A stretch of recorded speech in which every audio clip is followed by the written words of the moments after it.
welcome back. What to do when you don't have a calling? I wish I had a calling. I tell Wanda as we sit on a bench outside of Nordstrom Rack. We're in Petaluma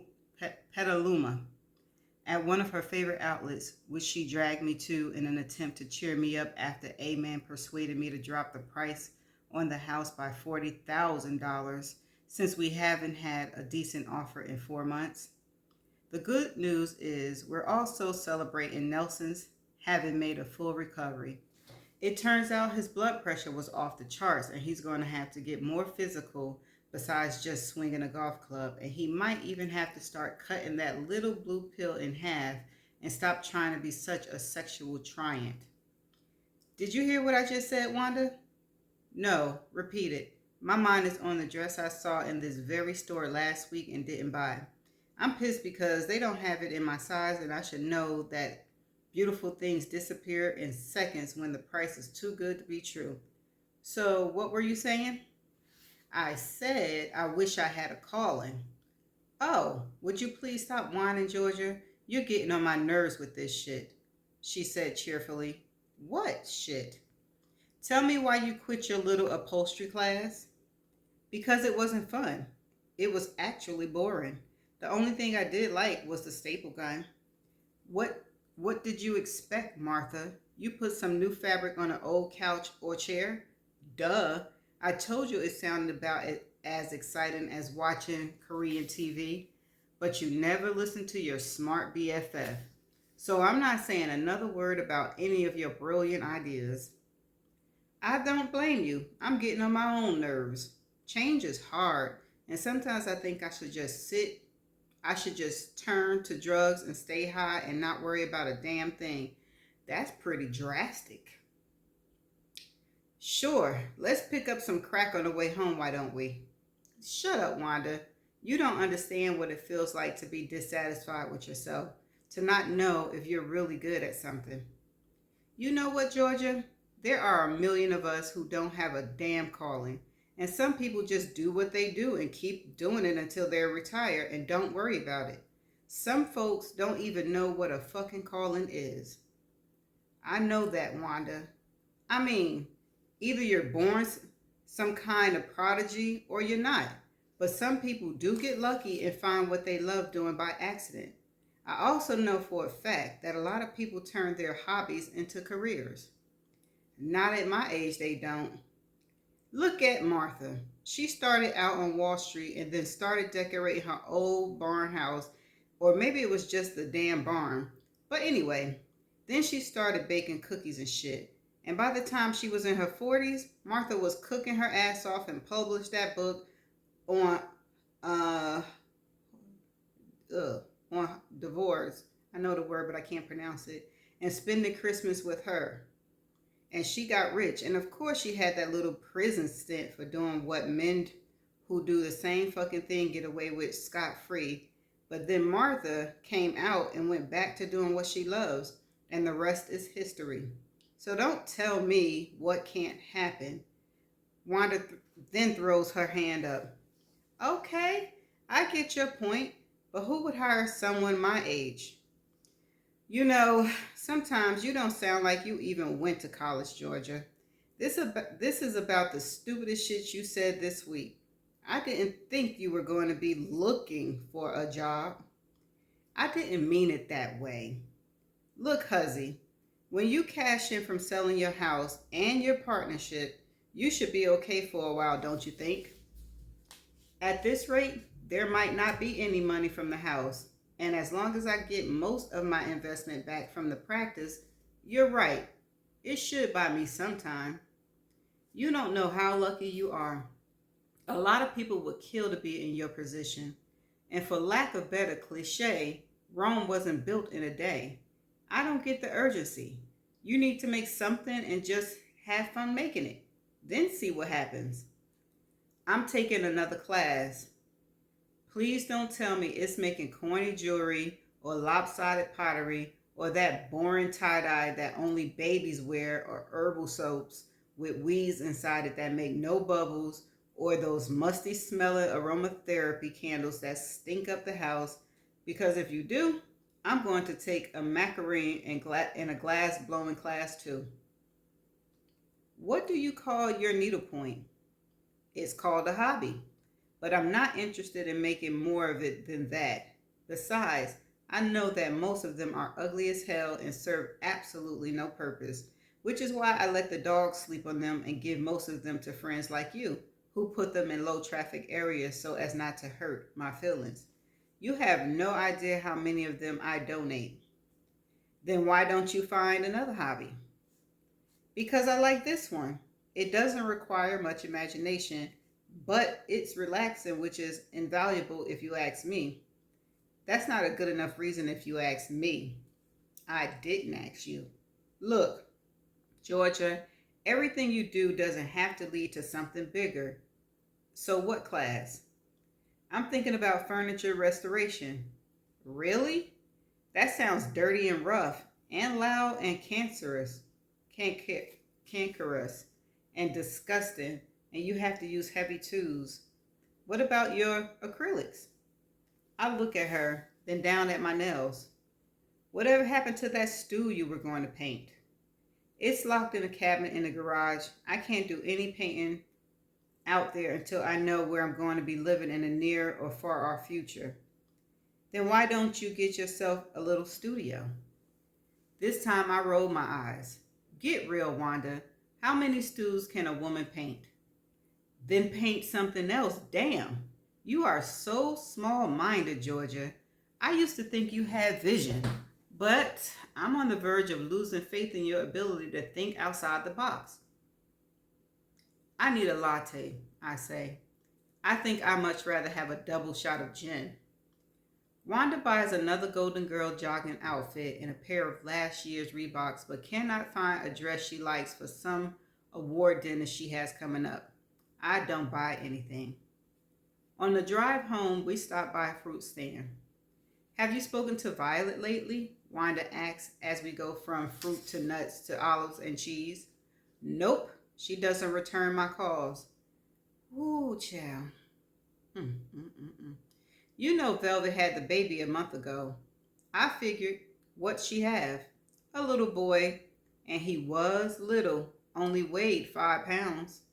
And she couldn't tell anybody? I asked. You're still on her shit list. Anyway, what's the baby's name? I can't remember. I think it's a natural disaster or a planet or some kind of vegetation or something. You know how these young kids name their kids after anything? Is she working anywhere? I'm not sure, and I'm not sure what she can do if she can't practice law. Do you have her address? Yes. I want to send something for the baby. I already did from the both of us. She pulls up to the drive up Starbucks and order our usual. Let's talk about something light, I say. I haven't heard you mention any of the Talented Four in months. What happened? You changed your mind? I'm not feeling as enthused about it as I was, thank goodness. Why not? Because it was probably a stupid idea. That hasn't stopped you before, and I never thought it was a stupid idea. I still think it's a very large idea. Maybe, but I've got a lot more pressing things going on in my life these days, as you very well know. And this makes you special? It's nothing but the past and it's over. Well, what a surprise that is. I'm trying to focus more on my future. Well, I thought it was you, Miss Psychology Today, who said your motive was not to try to hook back up with these men, but to see how they fared after all these years and to let them know you hadn't forgotten about them and that you were glad they were a part of your life or some shit like that. But I had forgotten them, and apparently they'd forgotten about me too. How do you know that? Because I'm easy to find. Oh, stop, would you? You are really getting on my last nerves today. And here I was trying to cheer your ass up. Well, you asked. You should think about what Jesus went through, and then maybe you'll understand what real suffering is about and how the past does play a role in our present. Look the rest of the men up, Georgia. Finish what you started. You may have a point. To be very honest, I really don't care one way or the other, but this is your bright fucking idea. And if you don't look them up, since Nelson isn't acting like he's sick and shut in anymore, and I've got a lot of free time on my hands, I might track the bastards down myself and send them a questionnaire, and this is what I'd ask them. Do you remember Georgia Young? Was she a good lay? Was she crazy? Did she have a lot of unresolved issues? Did you love her? What made you stop? Was she a bitch? And what the hell happened to you? How are you these days? Did you become successful or are you a failure? Did you learn anything from her? Have you ever thought about the hussy after all these years? I mean, has she ever crossed your mind?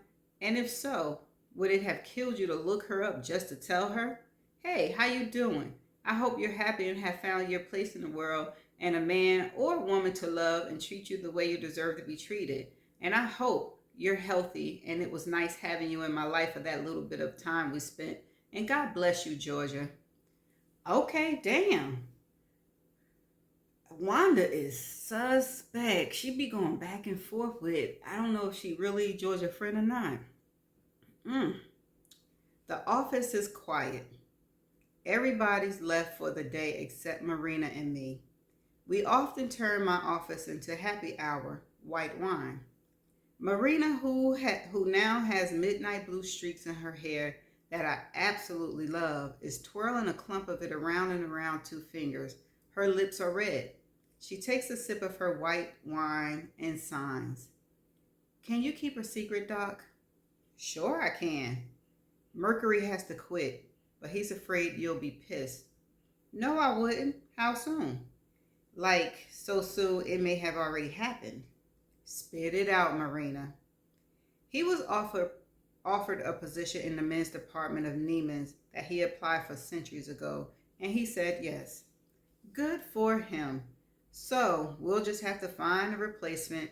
You know I'll miss him, won't you? We've become quite close. How close? She rolls her eyes. You mean you slept with him? She nods, pivots, down the rest of her wine, winks, and say goodnight. But I'm not ready to go just yet. I'm hungry, so I order Chinese.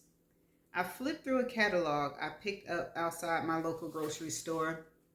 Lifelong learning, personal enrichments. As thoughts turn to warmer days, why not consider doing something just for you? Study, time, and again show that at any age staying active both physically and mentally benefits your body and mind.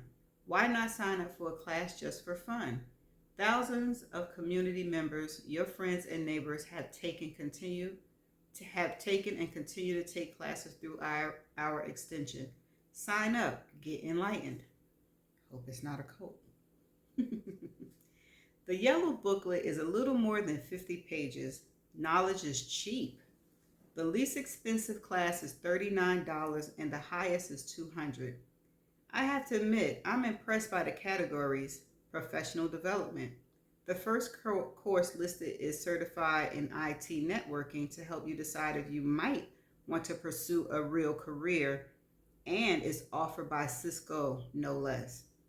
Under enrichment, you can learn how to sew, make soap, candles, tie-dye, bake, and cook, and even paint.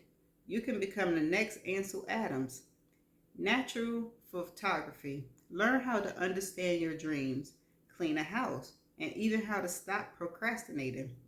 They have a fiction writing class that Frankie might like, and there's beginning belly and tap and line dancing. Decisions, decisions, decisions. If nothing else, it will give me something interesting to do on a Saturday morning. I hear 2 sounds at once: the buzzer at the front door and a ding on my computer letting me know I've got an email. I open it and there's a notice from Facebook telling me I have a new comment. Not seen this before. I click to see who it's from and cannot believe my eyes. Abram. Dun, dun, dun, dun. Where have you been for most of my life? Here's my number, 415-555-1155. Please call me sooner then is convenient. I hear the buzzer again. Whoever it is, can't they see we're closed? I'm now hyperventilating. I start fanning myself like I used to when I had hot flashes, but now, like then, it's not helping. So I walk out into the reception area and turn the air up. And standing at the front door is the older Chinese gentleman in his white apron waving my bag in the air. I sprint over and open it. My apologies, I was on the phone and didn't hear the buzzer. No problem, Dr. Young. You must be busy this evening. No more patients, I hope. And he chuckles as he hands me the bag and his little pad with my credit card receipt. I add the tip and he says thank you twice and have a good night and don't forget to lock. As he points to the door, I do. And although I usually eat in our tiny lunchroom, I'm so wired right now that the smell of my salt and pepper prawns and beef chow fun and garlic spinach is making me nauseous. I dash back to my office and sit down, but jump back up and run to the kitchen and grab a big cup from the cabinet and then a container of vanilla bean gelato and blood orange sorbet from the tiny freezer.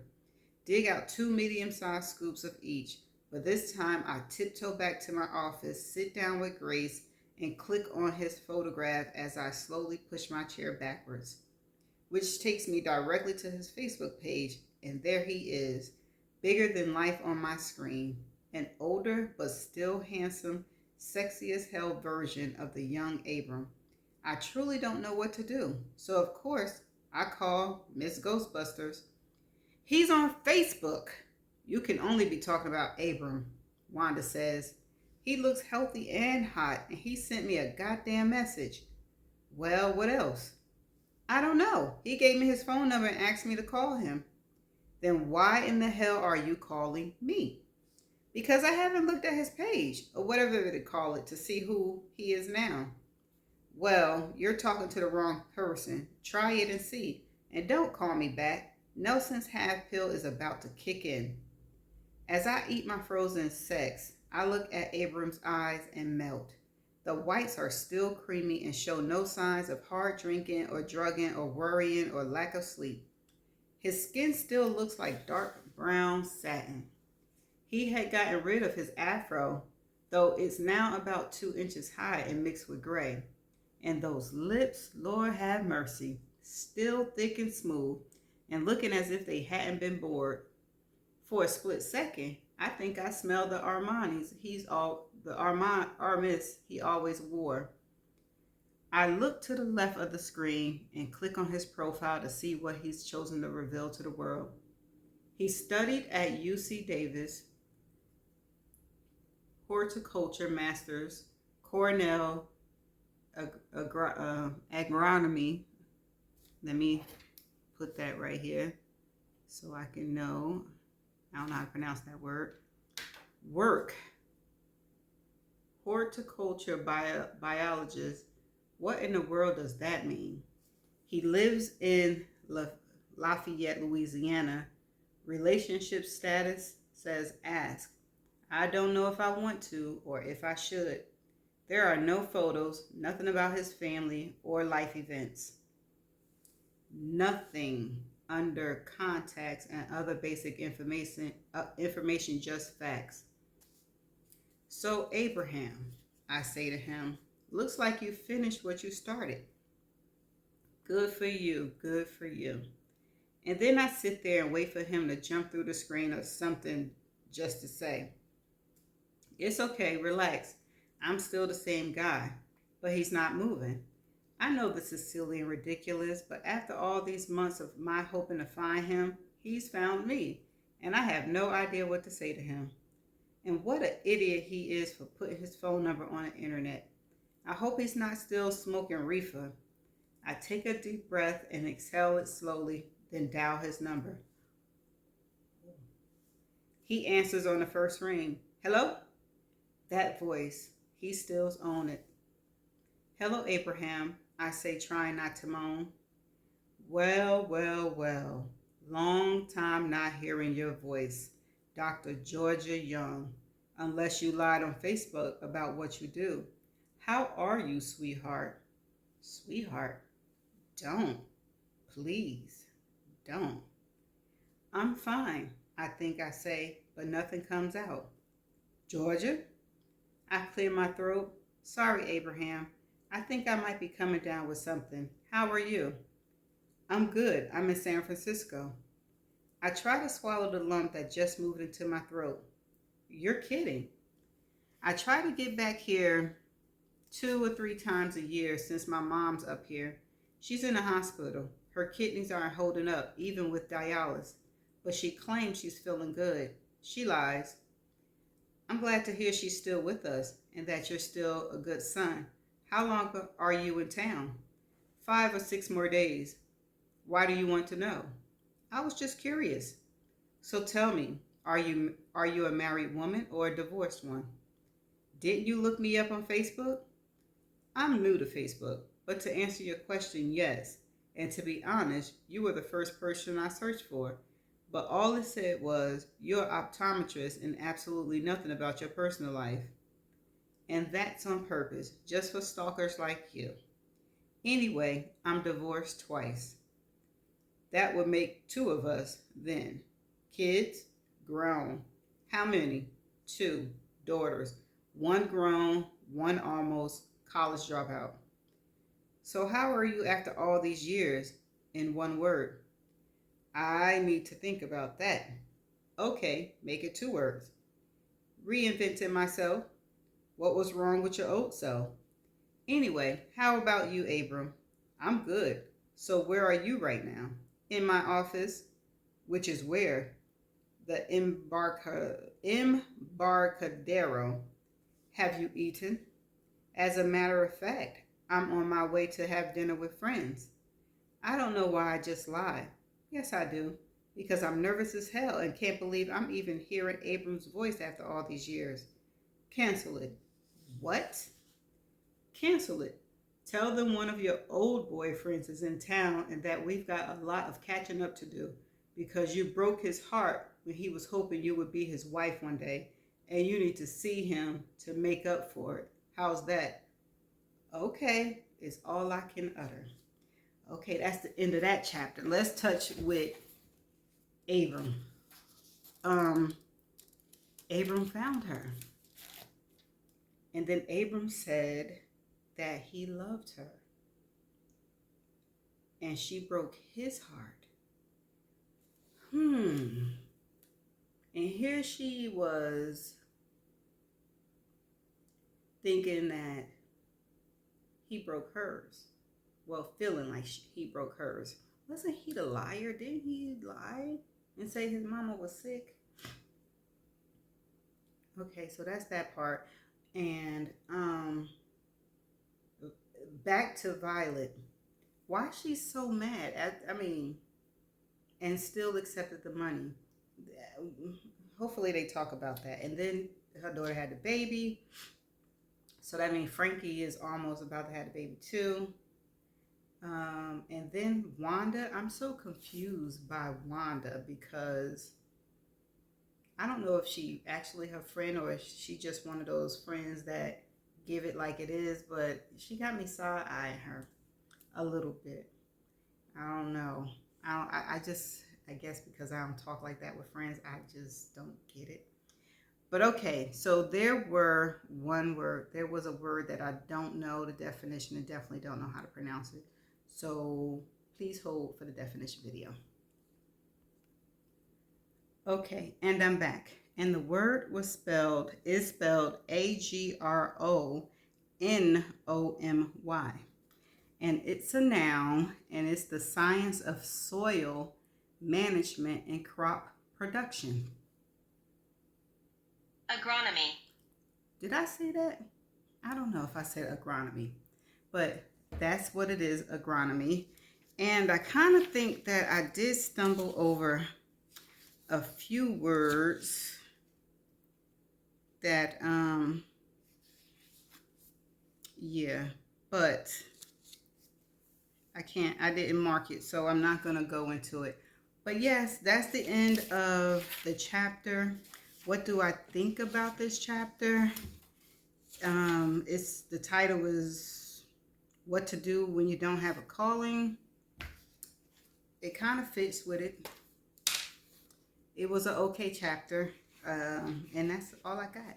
So I'll see you in the next chapter. Bye.